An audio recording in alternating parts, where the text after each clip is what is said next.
Dear students, let's read page number 22, chapter 2, The Little Prince.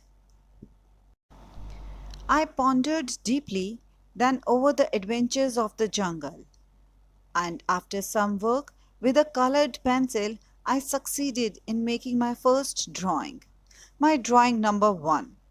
It looked something like this.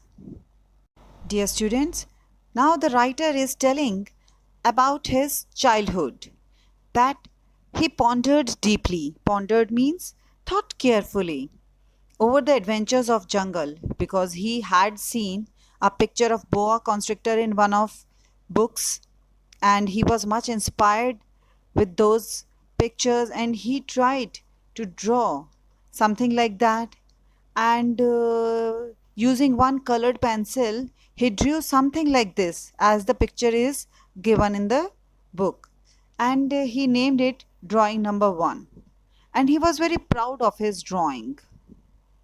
He considered himself successful artist. Now let's read the next paragraph.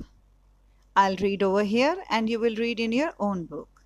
I showed my masterpiece to the grown-ups and asked them whether the drawing frightened them. Frightened over here, it means scary, that makes you fearful. Let's read further. But they answered, frightened? Why should anyone be frightened by a hat? My drawing was not a picture of a hat. It was a picture of a boa constrictor digesting an elephant. But since the grown-ups were not able to understand it, I made another drawing. I drew the inside of a boa constrictor so the grown-ups could see it clearly. They always need to have things explained. My drawing number 2 looked like this.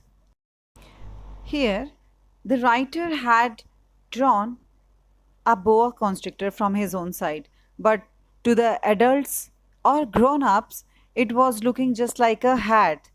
They all were laughing at the picture, which was not liked much by the writer, so he was a bit disappointed. Being a small child, he thought that the drawing was good, but the grown-ups, the adults, they were not sensible and intelligent to understand the drawing. So he made another drawing to make them understand, and he drew the inside of a boa constrictor so that grown-ups could understand it easily. The child used to think that the grown-ups were not very intelligent. He only had to explain everything to them, only then they were able to understand the things. Then he made his drawing number 2. This time in his drawing number 2, he tried to draw the inside part of a boa constrictor. The boa constrictor was an extremely giant animal. He could eat up the whole elephant in one go. So he tried to draw an elephant, a baby elephant.